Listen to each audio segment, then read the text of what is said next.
안녕하십니까? 안녕하세요. 예, 저희 한화 예배 오신 여러분들 환영합니다.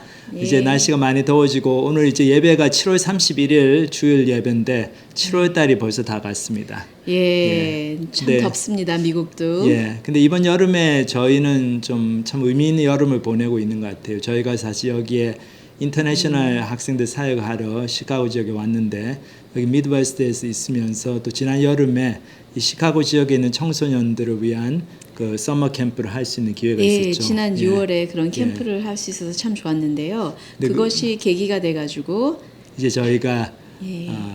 여기 시카고에 있는 라디오 방송국 크리스천 라디오 방송국 이제 한인들을 위한 그 방송국에서 제의를 받아가지고 이 5분 청생코 시간을 예. 이제 매주 금요일 11시 한 40분부터 5분 동안 이렇게 진행을 하도록 됐습니다. 뭐 얼마나 오래 할지 모르겠는데 일단 좀 시작을 해보려고 그러고 있습니다. 근데 청생코가 뭔가 하면은 말씀해 주시죠. 청소년을 생각하는 코너입니다. 예, 저희 이제 샤론 자매님이 그 정말 브릴리언한 아이디어로 생각을 별로 아닌 것 해주셨는데 같은데. 좀 약 이름 같기도 한데 뭐 진생업 뭐 이렇게 인삼디 뭐 그렇게 드링크 이름 같은데 예. 청소년을 생각하는 코너 근데 5분 정도 시간으로 가지고 근데 예. 저희가 이걸 좀 준비하면서 이제 8월 5일 금요일이 첫 방송인데 정말 어떤 하나님의 말씀을 가지고 핵심 구절을 가지고 이 시간을 준비할까 그렇게 생각을 했는데 하나님께 주신 말씀 이제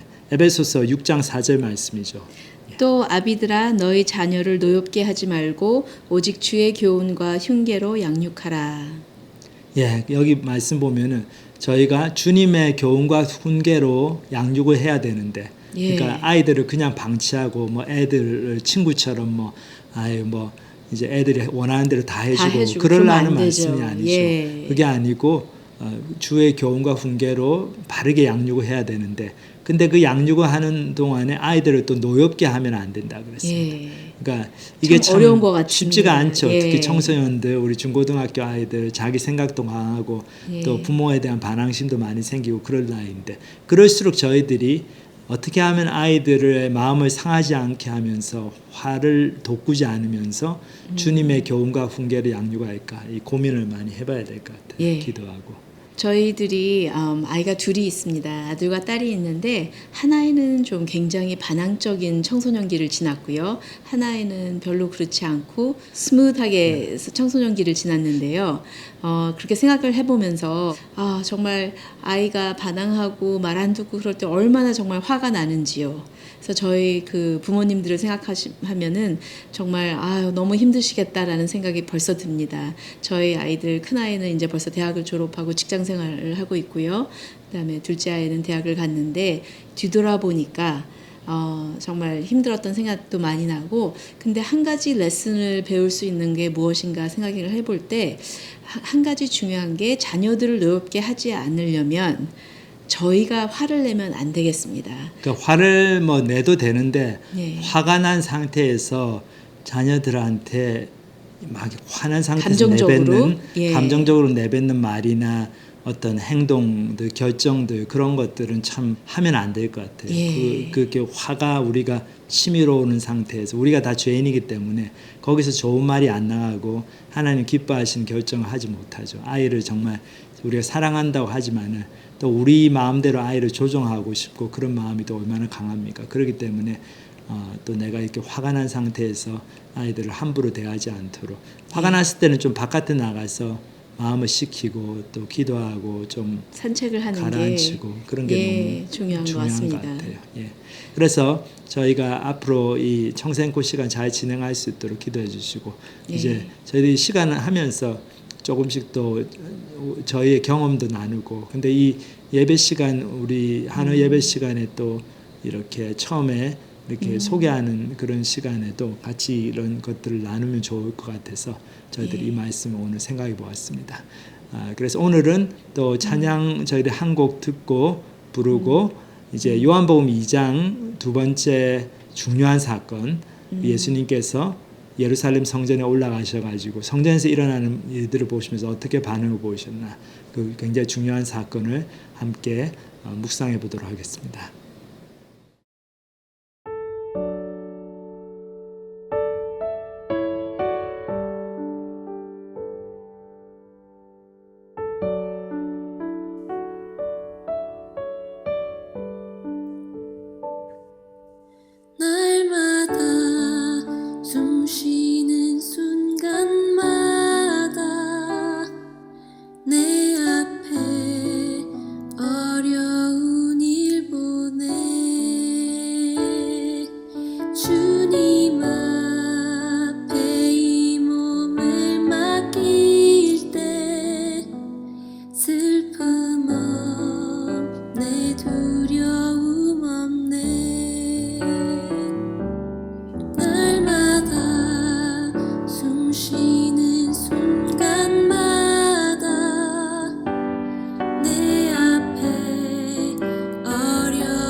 오늘 요한복음 2장 굉장히 중요한 사건을 저희들 함께 살펴보도록 하겠습니다. 요한복음 2장 12절부터 25절까지 제가 말씀드린 대로 아주 중요한 사건이 나오는데, 예수님께서 예루살렘 성전에 올라가셔가지고 그 6월절 그 절기 동안에 성전에 가셔서 성전에서 일어난 일을 보시면서 거기서 반응을 보이시는 그 장면이 나옵니다. 흔히 저희들 예수님의 성전 청결 사건 이렇게 얘기를 하는데, 이 뭐 성전을 청결을 하셨다기보다는 성전에서 예수님께서 좀 난동을 피우셨습니다.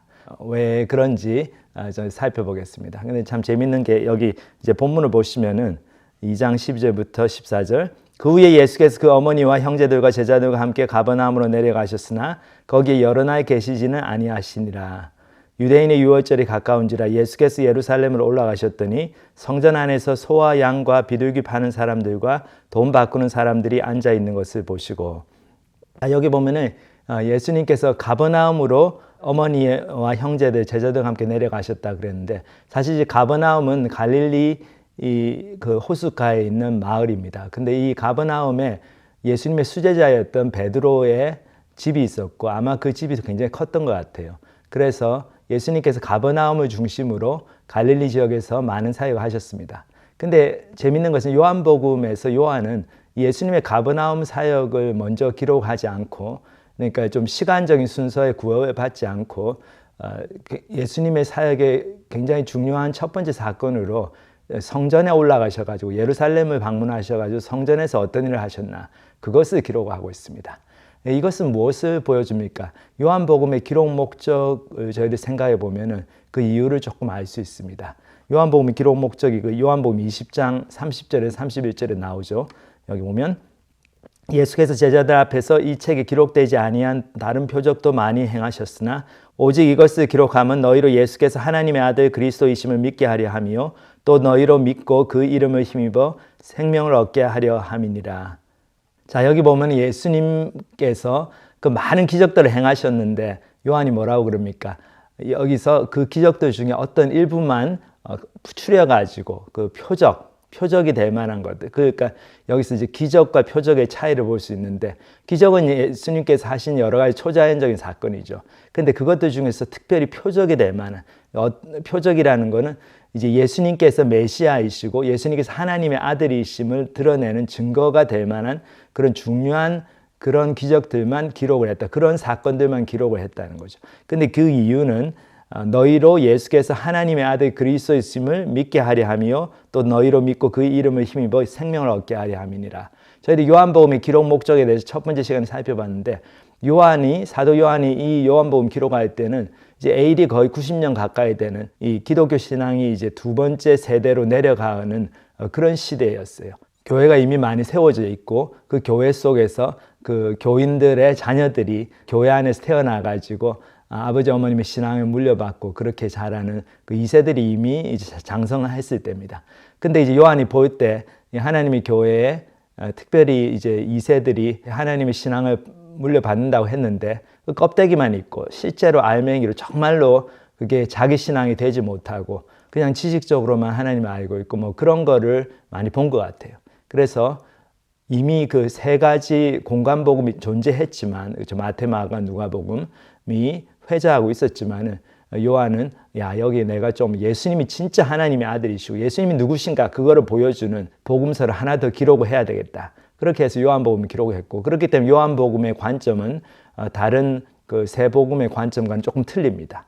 예수님이 어떤 분이신가? 예수님은 정말 하나님의 아들이시다. 거기에 초점을 맞추고 있기 때문에 그 여러 가지 사건의 기록 순서도 꼭 시간적인 순서로 기록한 게 아니고 예수님이 하나님의 아들이심을 보여주는 그 중요성에 맞춰가지고 그 사건들을 기록을 한 것을 저희들 볼 수 있습니다. 그래서 그런 의미에서 보면은 왜 요한이 그 예수님의 성전 방문 사건을 먼저 기록을 했는가? 갈릴리 사역보다.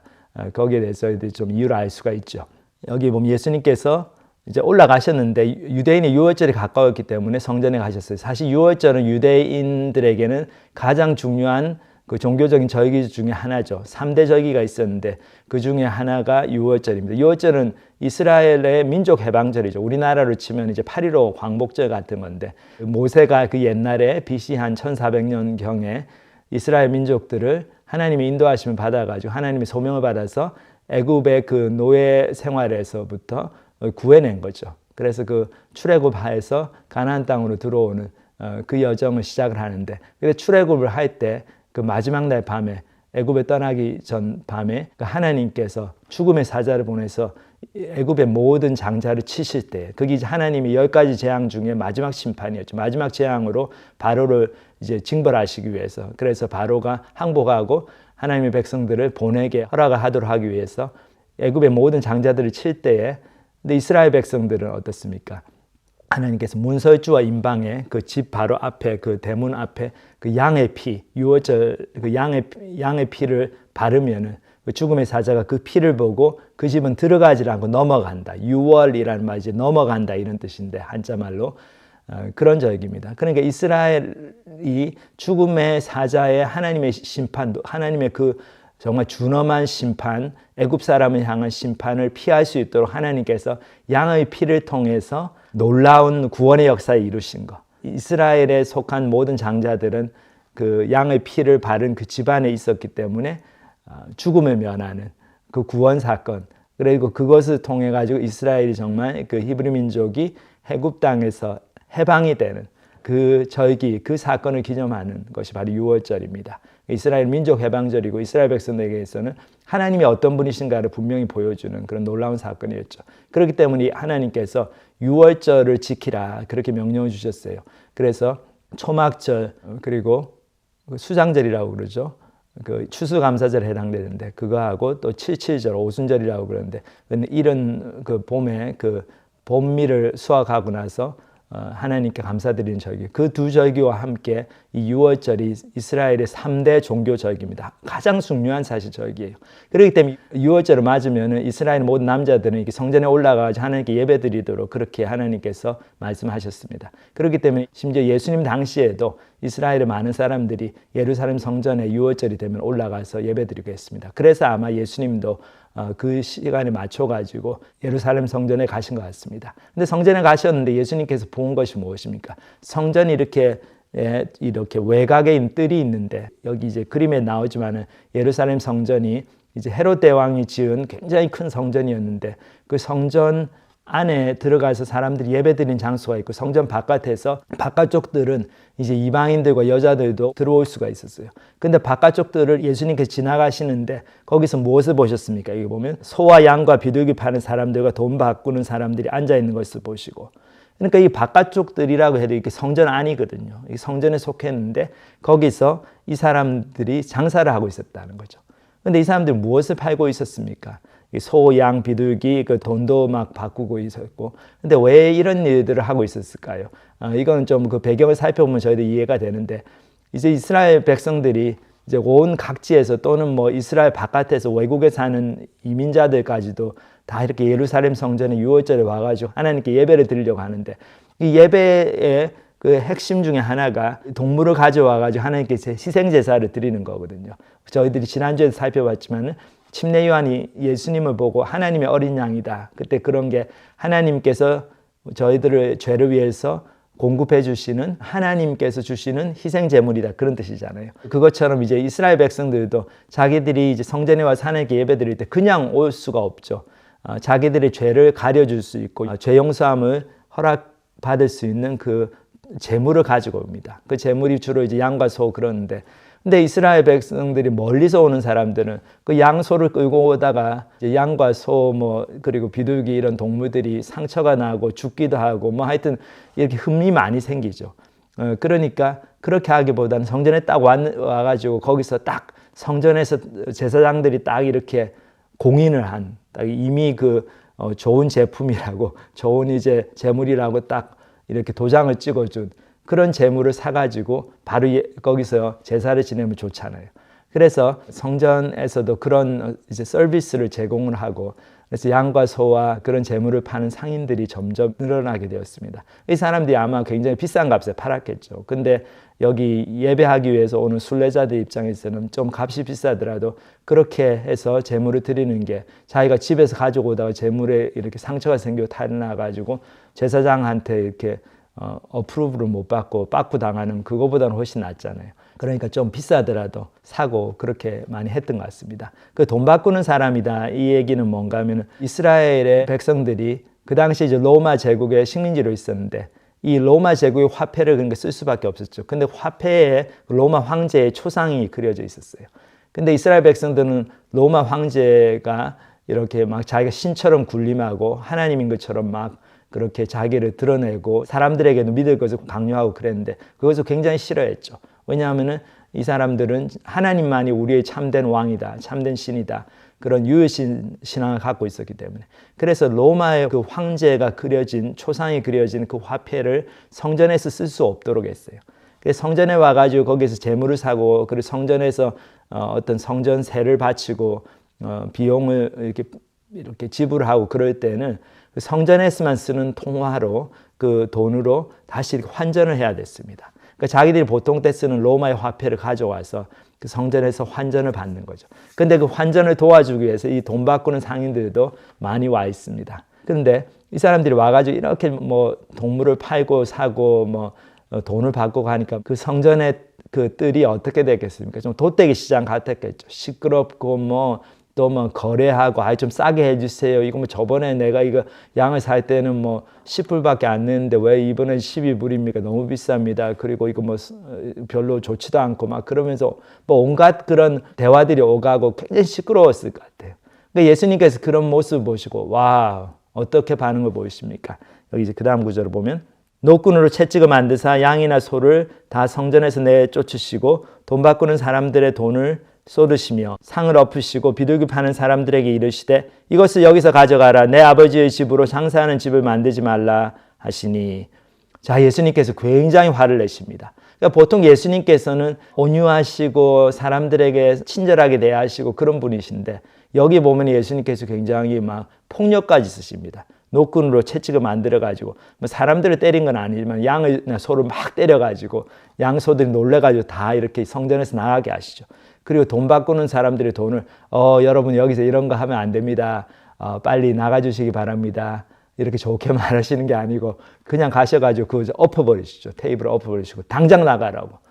그 정도로 예수님께서 화가 나셨습니다. 그러면서 뭐라고 하십니까? 내 아버지의 집으로 장사하는 집을 만들지 말라. 이런 말씀 주십니다. 그러니까 여기서 두 가지 중요한 사실을 볼 수 있죠. 예수님께서 이 예루살렘 성전은 내 아버지의 집이다. 그렇게 말씀하셨습니다. 이 말씀은 예수님께서 이제 성전 안에 계시다고 믿어지는 하나님의 임재를 예수님께서도 인정을 하셨고 그리고 그 하나님이 바로 당신의 아버지이시다는 것. 다시 말해서 예수님 자신이 하나님의 아들이시라는 것을 여기서 분명히 보여주셨습니다. 자, 그러면서 뭐라고 하십니까? 내 아버지의 집을 장사하는 집으로 만들지 말라. 이 내 아버지의 집, 하나님의 성전이 장사하는 집이 되면 안 된다. 너희들의 유익을 구하고 너희들의 편리를 추구하고 그런 집이 되면 안 되고 이 집은 어떤 집이어야 됩니까? 여기 다른 복음서에 보면 같은 사건이 다 기록이 되어 있는데 거기 보면은 내 아버지의 집은 만민의 기도하는 집이다. 그런 말씀이 나오죠. 이게 이사야 예언에 나오는 말씀을 예수님께서 인용을 한 건데 내 아버지의 집은 만민의 기도하는 집이다. 모든 사람들이 와서 하나님께 기도하고 하나님의 임재를 느끼고 하나님과 교통하고 하나님과 교제하는 그리고 하나님의 말씀을 듣고 그 말씀에 순종하려고는 그런 동기를 부여받고 돌아가는 그런 집이어야 되는데 너희는 이 집을 장사하는 집으로 만들었다. 그리고 또 다른 복음서에 보면 너희는 이 집을 강도의 굴혈로 강도의 소굴로 만들었도다. 이렇게 말씀을 주십니다. 자, 저희들 이 말씀을 듣고 저희들이 크게 한번 저희들의 신앙생활은 어떤지 도전을 받아봐야 될 것 같아요. 그러니까 저희들 교회 나오는 목적이 하나님과 교제하러 나와야 되는 거죠. 하나님을 알기 위해 나와야 됩니다. 그리고 예배 시간에 오는 목적도 궁극적으로 어떻습니까? 하나님께 예배하러 오는 거죠.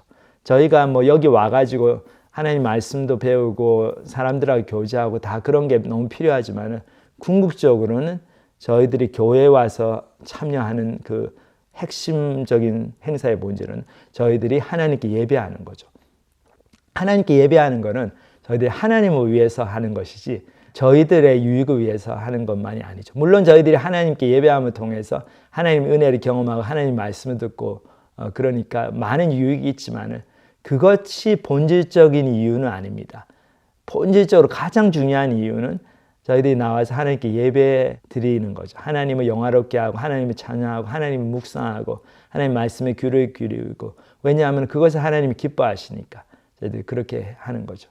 그러니까 교회를 나올 때 그런 마음으로 나와야 되는데 이번 저같이 이제 교역자가 된 사람도 교회 나오는 이유가 내가 목사니까 교회 나와야지 이렇게 되면 안 되죠. 옛날에 참 재밌는 얘기가 있었잖아요. 이게 뭐 사실인지는 모르겠는데 어떤 어머니가 이제 주일날 권사님이신데 주일날 이제 교회를 가는데 아들이 아직 교회를 안 가고 자고 있어가지고 아들 보고 야 아들아 교회 가야지 하나님께 예배 드려야 되는데 왜 너는 안 가냐 그러니까 어머니 저 오늘 좀 교회 좀 빠졌으면 좋겠는데 나 교회 가면 사람들이 다 싫어하고 그래서 안 갔으면 좋겠습니까? 그러니까 어머니가 무슨 소리야 너 꼭 가야 된다. 생각해봐라 하나님께 예배하는 이 날이고 너가 예배를 빠지면 안 되고 그 두 번째 이유로 어머니가 제시하는 게 네가 안 가면 누가 나를 태워다 주느냐 난 라이드도 없는데 그러니까 너가 나를 데려다 줘야 되니까 꼭 가야 되고 세 번째로는 네가 이 교회 담임 목사인데 네가 안 가면 설교는 누가 하느냐 뭐 그랬다고 그러잖아요. 그러니까 이 목사님이 목사라도 교회 가기 싫은 거죠 어떤 날은. 근데 왜 목사님들은 교회에 나타납니까? 설교해야 되니까. 그러니까 교회를 가죠. 그러니까 목사라고 해도 교회 매주 목사님, 전도사님들이 이렇게 나타나는 게 이게 내가 설교해야 되니까 내가 안 가면 교인들이 큰일 나니까 그래서 나오면은 이게 참 곤란하죠. 그것보다 더 중요한 이유가 어떻습니까? 이게 하나님을 만나러 가는 거죠. 하나님께 예배하러 가는 거죠. 그것이 저희들에게 가장 중요한 이유고 유일한 이유가 돼야 되는 겁니다. 그러니까 설교를 하고 설교를 듣는 것도 하나님께 저희들이 예배드리는 그 행위 중에 하나인 거죠. 그래서 기도하고 저희들 찬양하고 노래 부르고 찬양하는 게 그냥 음악 감상하러 가 있는 게 아니죠. 하나님이 저희들의 찬양을 듣기를 기뻐하시니까. 그러니까 여러분들 이 온라인 예배에 들어오시면서 이렇게 찬양 시간이 있을 때 같이 꼭 그 찬양을 따라 부르시면 참 좋을 것 같아요.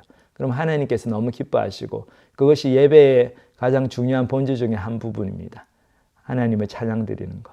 자, 근데 이런 예배가 어떻게 됩니까? 이런 거를 하라고 하나님께서 주신 이 성전이 점점 이렇게 그 목적이 변질돼 가죠. 이제 사람들이 어떻습니까? 하나님께 나와서 예배 드려야 된다는 걸 알겠는데 이거를 그냥 좀 의무감으로 하니까 이제 편안한 것을 찾게 되죠.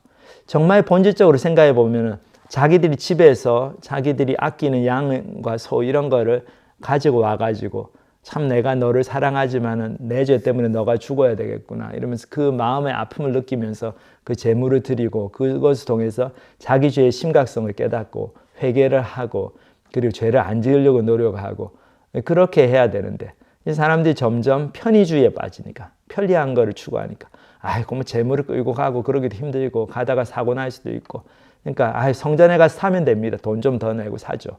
그러니까 그렇게 오고 뭐 돈 바꾸는 거 다 성전에서 바꾸면 제일 편한데 뭐 여기서 벌써 뭐 하려고 바꿉니까? 이제 이렇게 되는 거죠.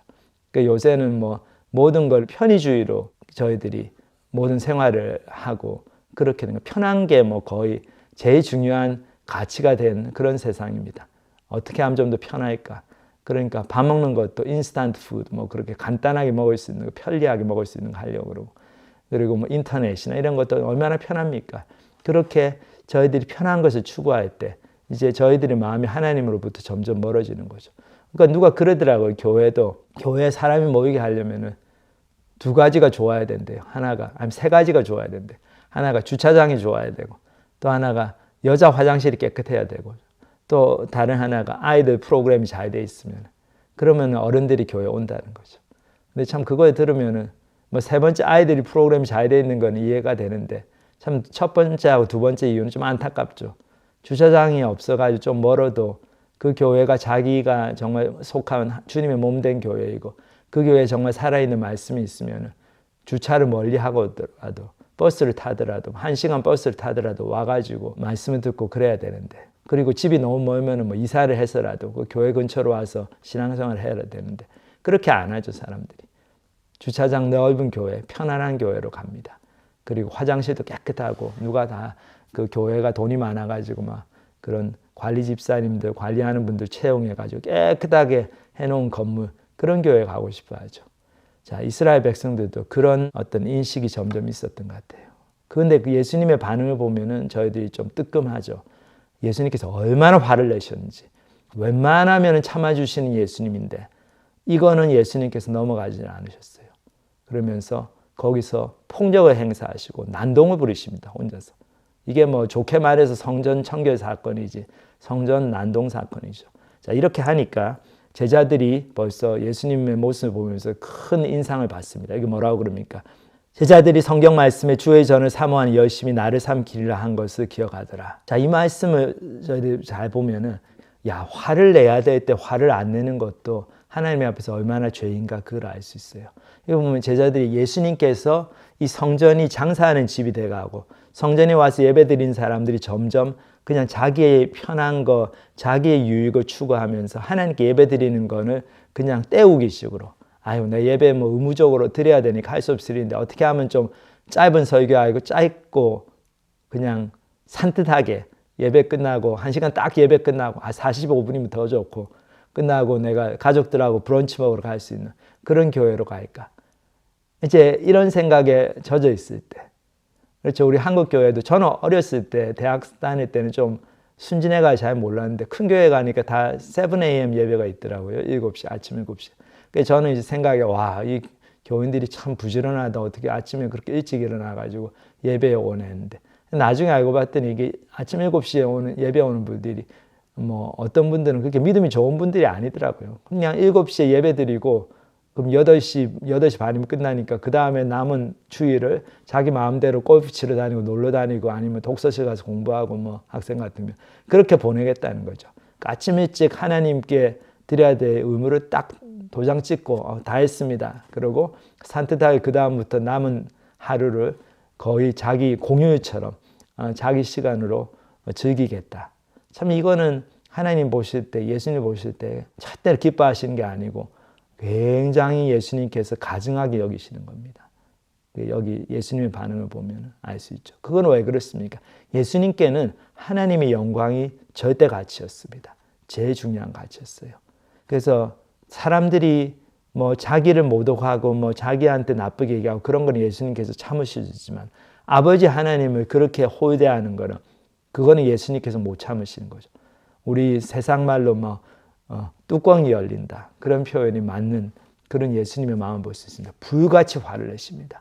근데 저희 속에도 그러한 의로운 분노가 있는가 생각해 봐야 될 것 같아요. 교회가 교회답지 못하고 그리고 크리스찬이라고 하는 사람들이 위선적인 삶을 살고 그래서 하나님의 영광이 땅에 떨어지고 우리 한국에서는 뭐 기독교를 뭐 개독교라고 그러고 얼마나 교회를 욕을 합니까? 물론 그것이 좀 편파적인 언론 지형 뭐 그 여러 가지 그런 탓도 있지만 또 많은 부분이 우리 한국 교회가 그만큼 특히 큰 교회들이 하나님 앞에서 하나님 영광을 드러내는 그런 모습을 보여주지 못했기 때문에 그렇게 세상 사람들로부터 지시를 받는 거죠. 근데 그런 일들이 생길 때 저희들이 정말로 똑같이 이렇게 손가락질 할 게 아니고 저희들이 속이 상해야죠. 저희들 정말 크리스찬이라면 속상하고 너무 슬프고 그리고 부끄럽고 그리고 화가 나고 정말 그런 반응을 보이는 것이 맞는 겁니다. 뭐 이게 내 일이 아니라고 그냥 강 건너 불구경하듯이 그럴 게 아니고 예수님도 정말 놀라울 정도로 화가 난 의로운 분노 그거를 보여주셨어요. 그러니까 제자들이 그걸 보고 시편에 나온 그 메시아닉 프로페스 그 하나님께서 보내주신 그 메시아가 어떻게 할 건가 그 구절을 생각을 하죠. 거기 보면 주의 전을 사모하니 열심히 나를 삼키리라. 하나님의 성전에 대한 예수님의 열심이 너무나 제자들에게는 인상적으로 박혔습니다. 자, 그렇게 되니까 이제 거기에 성전에 와 있던 많은 유대인들과 제사장들이 예수님께서 이렇게 막 난동을 부르시는 걸 보면서 너무 황당해가지고 예수님께 찾아와서 묻죠. 여기 보면 이에 유대인들이 대답하여 예수께 말하기를 네가 이런 일을 행하니 무슨 표적을 우리에게 보이겠느냐. 예수께서 대답하여 이르시되 너희가 이 성전을 헐라 내가 사흘 동안에 일으키리라. 유대인들이 이르되 이 성전은 46년 동안에 지었거늘 네가 3일 동안에 일으키겠느냐 하더라. 그러나 예수는 성전된 자기 육체를 가리켜 말씀하신 것이라. 죽은 자 가운데서 살아나신 후에야 제자들이 이 말씀하신 것을 기억하고 성경과 예수께서 하신 말씀을 믿었더라. 자, 여기 보면 예수님께서 하신 난동을 보면서 이 유대의 종교 지도자들도 이 사람들도 영적인 센스가 너무 없는 사람들은 아니죠. 이 예수라는 사람, 이 청년이 좀 뭔가 있는 사람 같다. 뭔가 영적인 권위가 없으면 이런 일을 안 할 텐데. 그리고 예수님이 하신 일이 나쁜 일이 아니라는 것도 자기들도 그 좀 마음에 찔린 부분이 있죠. 아, 이렇게 이런 상인들이 사실은 옛날에는 저기 성전 바깥에 있었는데 점점 뭐 사람들이 요구를 했겠죠. 좀 더 가까이 들어오면 좋고 성전 안에 들어와서 그 뜰에서 이렇게 천막 치고 우리 손님을 받으면 얼마나 손님들도 좋고 우리도 좋고 얼마나 좋습니까? 이렇게 자꾸 요구를 하니까 아마 제사장들도 그거를 받아주면서 또 그렇게 장사가 잘 되면 자기들도 그 중에 일부를 또 먹으니까 이게 성전에서 성전세를 받고 또 재물을 그렇게 팔게 하고 그러면서 당연히 성전에서 그 커미션을 받았겠죠. 일부를 자기들 유익으로 챙겼을 겁니다. 그러니까 이런 거 다 허락을 했는데 예수라는 청년이 나타나가지고 그거 다 쫓아내니까 좀 마음에 찔렸겠죠. 근데 또 한편은 그러면서 이 친구 뭐가 좀 있는 것 같은데 누군가 싶어가지고 그런 얘기를 하죠. 무슨 표적을 우리에게 보이겠느냐. 이 표적은 무엇을 얘기합니까? 당신이 이렇게 특별한 영적인 권위가 있다는 것에 대한 표적이 무엇이냐. 그 증거가 무엇이냐. 당신 하는 행동이 내 아버지 집으로 이렇게 장사하는 집을 만들지 말라 이렇게 얘기하면서 막 메시아같이 행동하는데 진짜 메시아냐. 이런 얘기죠. 근데 여기에 대해서 예수님께서 굉장히 놀라운 말씀하십니다. 여기 보면 뭐라고 그러십니까?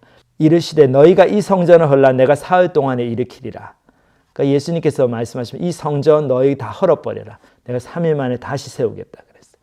그러니까 이 유대 지도자들이 황당해가지고 이 성전은 헤롯 대왕이 우리를 위해서 46년 동안 지었고 아직도 공사가 안 끝나가지고 계속 공사 중인데 네가 어떻게 이 거대한 성전을 3일 만에 다시 짓겠다는 거냐. 예수님이 하신 말씀 제대로 이해를 못했죠. 근데 제자들이 뭐라고 그럽니까?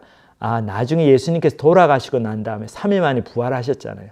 자, 그거를 경험하고 나서 예수님께서 그때 성전을 헐라 3일 만에 내가 다시 일으키리라 하신 말씀이 자기의 육체를 가리켜서 하신 말씀이구나. 다시 말해서 예수님 자신이 하나님의 성전이라는 것, 예수님 자신 속에 바로 하나님의 임재가 있다는 것을 그거를 가르쳐 주시면서 주신 말씀이구나.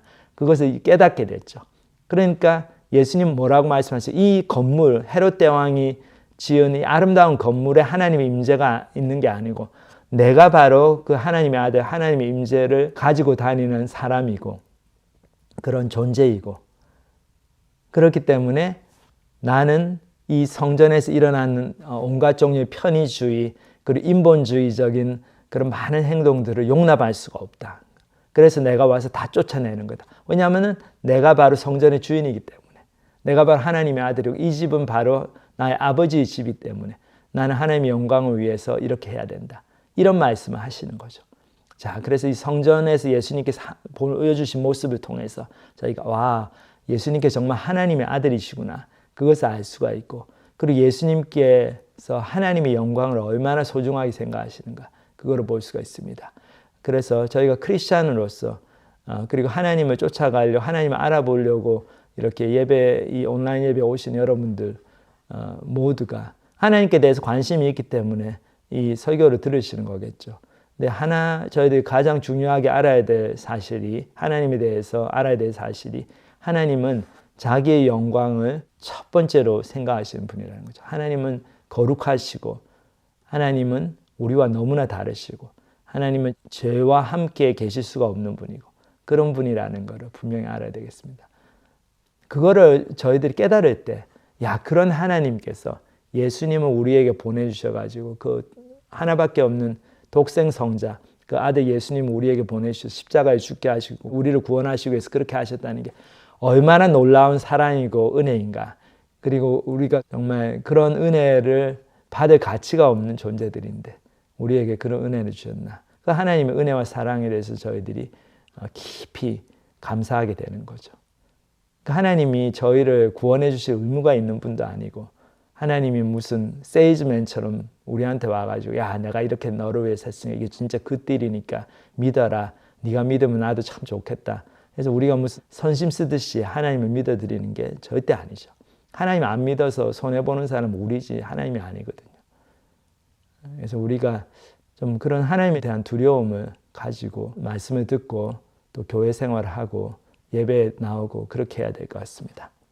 자, 그래서 이 성전에서 예수님께서 성전을 청결하게 하신 그 모든 성전에서 돌아가는 세속주의를 이렇게 몰아내신 이 사건을 통해서 예수님이 하나님의 아들이시다는 것을 다시 한번 보여주시고 이것을 통해서 정말 예수님께 중요한 것이 무엇인가 그것을 다시 한번 볼 수가 있습니다. 여기 이제 나머지 구절을 보면 6월절에 예수께서 예루살렘에 계시니 많은 사람이 그의 행하시는 표적을 보고 그의 이름을 믿었으나 예수는 그의 몸을 그들에게 의탁하지 아니하셨으니 이는 친히 모든 사람을 아심이요 또 사람에 대하여 누구의 증언도 받으실 필요가 없었으니 이는 그가 친히 사람의 속에 있는 것을 아셨음이니라. 참 재밌어요. 여기 보면 성전 청결 사건이 끝나고 나서 사도 요한이 여기 이 사건을 종결하면서 이런 코멘트를 하죠. 자기 나름대로의 어떤 그 관점을 이렇게 쓰는데 여기 뭐라고 씁니까? 야, 우리가 이 예수님께서 성전에서 돌아가는 일들에 대해서 반응을 보이신 걸 보면서 예수님께서 얼마나 사람들에게 의탁하는 분이 아니라는 거, 하나님의 영광을 위해서 그거 하나만을 보고 사시는 분이라는 것을 우리가 알 수 있다. 그런 얘기죠. 사람들이 예루살렘에서 일어나는 예수님께서 하신 일들을 보면서 많은 사람들이 예수님 믿었지만 예수님께서 그의 몸을 그들에게 의탁하지 아니하셨으니 그랬죠. 이 말씀은 뭡니까? 예수님께서 막 이렇게 자기 사역이 이렇게 잘 되면서 사람들이 자기에게 오고 인기가 올라오고 그렇다고 해서 그 사람들에게 자기의 몸을 의탁하지 않으시죠. 따라오는 그 사람들을 통해 예수님께서 어떤 우월감을 느끼고 그것을 통해서 자기 삶의 가치와 목적을 발견하고 그러지 않으셨다는 거죠. 그러니까 너희들이 따라오지만 너희들 정말로 따라오느냐? 그런 반응을 보이시는 거죠. 여기 보면 또 사람에 대하여 누구의 증언도 받으실 필요가 없었으니 이는 친히 모든 사람을 아심이요. 그러니까 예수님은 우리의 마음속에 무엇이 돌아가는지 아십니다. 그렇기 때문에 우리가 예수님을 속일 수 없어요. 그냥 예수님께 나가서 저 예수님 너무 사랑해요. 근데 속으로는 나의 이익을 위해서 예수님을 쫓아가면서 그 예수님 모르시는 게 아니죠. 그렇기 때문에 우리의 그 입술의 고백에 막 이렇게 굉장히 기뻐하셔가지고 호호 너희들이 나를 이렇게 좋아하는구나. 내가 그렇지. 내가 이렇게 잘난 사람이지. 뭐 그런 분이 아니시라는 거죠. 계속 이제 본문을 보면 또 사람에 대하여 누구의 증언도 받으실 필요가 없었으니 이는 그가 친히 사람의 속에 있는 것을 아셨음이니라. 저희들이 이 말씀을 심각하게 받아들여야 됩니다. 이 얘기는 바로 뭡니까? 예수님 그리고 하나님 우리가 하는 어떤 말이나 우리가 이렇게 이루어놓은 업적이나 그런 외형적인 것에 막 깊은 인상을 받으시고 그것을 통해 가지고 막 기뻐하시고 우리를 그것을 보시면서 우리에게 잘해주시고 그런 분이 아니라는 거죠. 우리가 아무리 세상적으로 잘나고 그리고 교회가 아무리 크고 이 눈에 보기에 성공한 것 같고 그래서 사람들이 교회 많이 오고 그렇게 해도 하나님은 그 사람들의 마음속에 무엇이 돌아가는지를 보시기 때문에 전도사님이 목사님이 설교를 아무리 잘해도 하나님은 그분의 삶에서 정말로 하나님을 사랑하는 마음이 있는가, 하나님을 위해서 헌신하는 마음이 있는가, 하나님을 두려워하는 마음이 있는가 그런 걸 보시기 때문에 설교 잘하고 목회 잘하고 그래서 교회가 성장하고 또 어떤 교인들이 사역을 잘하고 또 이렇게 돈을 많이 벌고 지위가 올라가고 자식들이 좋은 학교에 가고 잘 되고 그런 것들을 통해서 우리가 하나님과 그 사람과의 관계를 평가하는 것이 얼마나 위험한 건가 그거를 저희들 볼 수 있습니다. 하나님은 우리의 마음을 보십니다. 하나님은 그 불꽃 같은 눈동자로 우리의 심령을 통찰해 보십니다. 그 무섭죠. 우리가 하나님을 좀 두려워해야 됩니다. 하나님은 내 인생을 어떻게 보실까? 하나님은 내가 하고 있는 일을 어떻게 생각하실까? 하나님은 내가 내리는 결정을 어떻게 보실까? 하나님은 내가 섬기는 교회를 어떻게 보실까? 그거 너무나 중요한 질문입니다. 교회에 와가지고 내가 하나님을 만나고 이제 하나님께서 나한테 주신 사명이 뭔가? 정말 그렇게 교회 생활을 해야지. 그것이 바로 하나님 앞에서 인정받는 하나님 앞에서 의미 있는 교회 생활이죠. 아무리 예배를 드리고 교회에 끄떡끄떡 10년, 20년, 100년을 나와도 내가 교회 나오는 목적이 이 시장에서 물건 사는 것처럼 와서 다른 사람과 인맥을 맺고 어떤 거래를 하고 또 나를 잘 보이고 그래서 좋은 결혼 배우자를 찾고 좋은 사업 파트너를 찾고 좋은 친구를 만나고 그냥 그런 것에 머물러 있으면 그거는 우리도 이스라엘 백성들이 했던 것처럼 하나님의 집을 장사하는 집으로 만드는 겁니다. 우리는 그런 삶을 살면 안 되겠습니다. 그러면 저희들이 크게 하나님 심판을 받고 우리가 하는 모든 일들이 교회에서 하는 신앙생활이 그게 헛거죠. 하나님은 전혀 인정을 해주시지 않습니다. 그렇기 때문에 이 오늘 말씀 저희들 깊이 마음에 새기고, 야, 교회가 좀 불편하고 어렵고 하나님 쫓아가는 게 불편하고 나의 유익을 내려놓아야 될 때가 많고 그럴 때마다, 야, 이것이 바로 내가 하나님을 예배하는 의미이다. 내 유익을 내려놓고 하나님의 일을 먼저 하고 내 불편한 걸 감수하고라서 하나님의 사명을 감당하고 다른 사람의 필요를 채워주려고 애를 쓰고 그렇게 사는 것이 바로 참된 예배이고, 그렇게 할 때 우리의 신앙생활, 교회생활이 참된 의미를 가지게 되고 하나님께 인정받게 됩니다. 그래서 그것을 통해서 많은 열매 맺는 그런 삶을 사시는, 풍성한 삶을 사시는 여러분들이 되기를 기도드립니다. 다 같이 기도하시겠습니다. 하나님 아버지 감사합니다. 오늘 정말 예수님께서 6월절을 맞아서 성전에 올라가셔서 그 성전에서 일어나는 정말 성전이 시장통처럼 되어버리고 사람들이 다 자기 유익을 구하고 자기의 편의를 구하기 위해서 성전을 돛대기 시장으로 만들어버리는, 그래서 사람들이 왔을 때 하나님께 기도하는 집이 되지 못하고 하나님을 만나는 집이 되지 못하고 그냥 사람만 만나고 그냥 볼일만 보고 돌아가게 되는 참 그런 비극적인 성전의 현실을 보면서 예수님께서 얼마나 화를 내시고 얼마나 분노하셨냐, 그걸 보면서 저희들이 참 저희의 모습을 돌아보게 됩니다. 저희 한 사람 한 사람, 저희는 어떻게 하나님을 예배하고 있는지, 저희는 어떻게 교회 생활을 하고 있는지, 저희는 어떻게 저희의 삶을 보고 있는지 돌아보게 하시고 이 말씀을 경고로 받고, 그래서 저희가 편한 것 찾고 나의 유익을 추구하고 조금만 불편해도 하나님을 섬기는 삶을 그냥 포기해버리고 참 그런 껍데기 신앙에서 벗어나서 저희들 정말로 참된 절대 주권자이신 우리 하나님 예배하고 찬양하고 그 하나님 주시는 사명을 감당하는데 저희 최우선순위를 두고 저희들 불편하고 힘들고 내 유익을 좀 내려놓아야 돼도 그것을 주님께 예배하는 당연한 그런 행동으로 받아들이고 주님 앞에 하루하루를 살아드리는 저희들 될 수 있도록 축복하여 주시옵소서. 감사를 드립니다. 예수님의 이름으로 기도합니다. 아멘.